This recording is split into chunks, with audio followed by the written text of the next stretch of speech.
Halo sobat, kembali lagi ketemu saya. Saya mau bahas kosakata-kosakata yang ada di dalam ramalan Jayabaya yang mungkin kalian sendiri belum pahami. Ya, jadi kosakata yang kelihatan sulit dan kalian sendiri belum pahami. Kalau dulu kita sudah bahas part 1-nya, ini masuk ke part 2-nya. Karena ramalan Jayabaya itu merupakan suatu sastra budaya yang umurnya sudah 700 tahun lebih, dengan tulisan-tulisan dan bahasa Jawa kuno. Bukan bahasa Jawa sekarang ya, tapi bahasa Jawa kuno. Sehingga mungkin orang-orang sekarang mungkin masih bertanya-tanya arti-arti dari kata-kata Jayabaya ini gitu ya. Dan kali ini saya ingin mengungkapkan beberapa makna arti yang sebenarnya dari ramalan Jayabaya yang susah dimengerti. Yang pertama, mungkin di dalam ramalan Jayabaya ada kata-kata ono dewa nyangking welu, ada dewa membawa welu. Kata welu bahasa Jawa terdahulu itu adalah pacul. Jadi kalau sekarang kita bilang pacul atau cangkul untuk sawah itu, zaman dahulu itu namanya welu. Itu ya. Lalu dalam ramalan Jayabaya ataupun Prabu Siliwangi ya, itu juga membahas mengenai Budak Angon. Apa maksudnya Budak Angon? Jadi orang Jawa terdahulu memiliki sebutan-sebutan seperti Sontoloyo, Budak Angon gitu ya. Kalau Sontoloyo bahasa Jawa terdahulu, Sontoloyo itu adalah orang yang pekerjaannya atau kesehariannya itu ngingu pitik atau unggas. Orang yang menggembalakan pitik atau unggas seperti ayam, bebek itu. Yang menggembalakan ayam, bebek itu namanya Sontoloyo. Lalu sedangkan Budak Angon adalah orang yang menggembalakan kerbau, sapi, kambing, dan sejenisnya. Jadi kalau Budak Angon itu orang yang menggembalakan kambing, sapi, kerbau, dan sejenisnya atau kuda. Sedangkan Sontoloyo itu yang menggembalakan ayam, itik, angsa, segala jenis unggas, bebek gitu ya. Itu maksudnya. Lalu yang ketiga, ada di dalam ramalan Jayabaya, Ratu Adil koyo Gatot Kaca Sayuta. Apa sih maksudnya Gatot Kaca Sayuta gitu ya? Gatot Kaca memiliki ciri khas. Ketika Gatot Kaca itu menginjakkan tanah dengan kekuatannya, maka tanah sekitarnya akan berguncang, akan bergetar. Begitu pula dengan Ratu Adil. Kemampuan Ratu Adil seperti Gatot Kaca Sayuta. Dimanapun Ratu Adil berada, tanah sekitar Ratu Adil akan berguncang.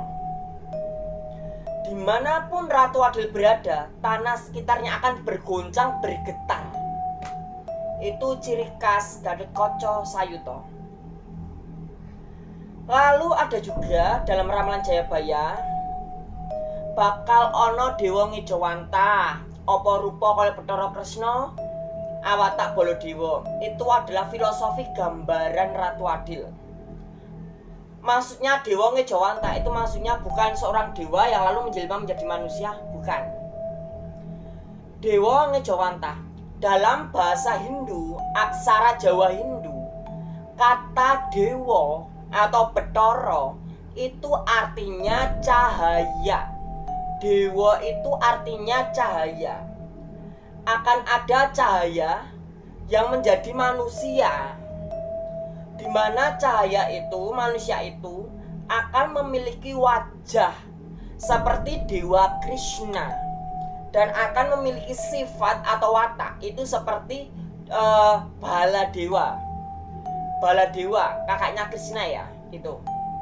Ini adalah filosofi gambaran mengenai sosok Ratu Adil secara global.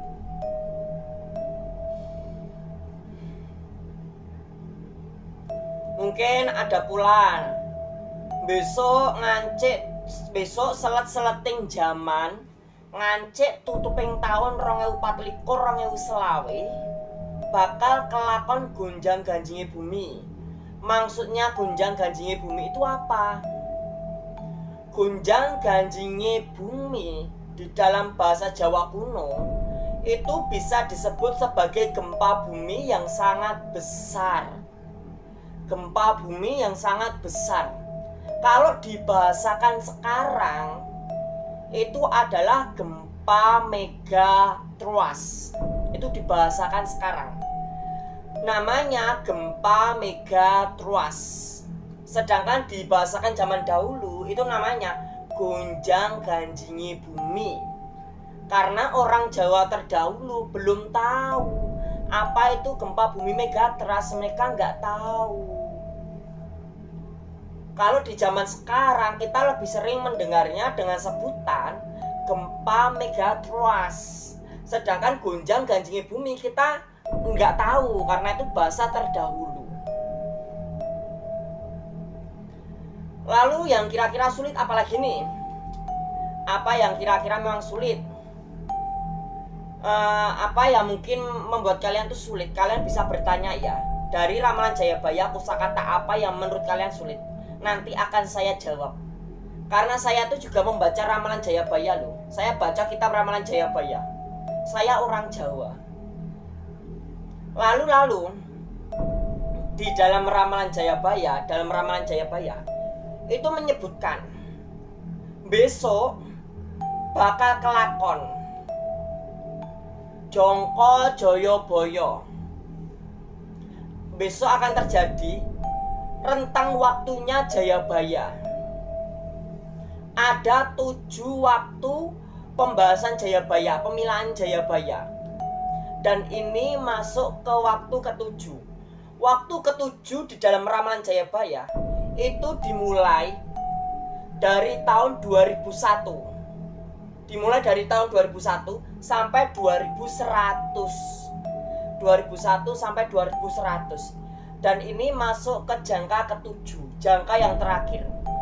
Di jangka terakhir ini akan diberitahukan akan terjadinya gempa megatrust, kehancuran Indonesia, akan munculnya sosok Ratu Adil, kembalinya Sabdo Palonoyo Genggong, akan kembalinya kejayaan Nusantara. Dan di jangka ke-7 ini diinformasikan akan ada masa terjadinya Perang Dunia Ketiga.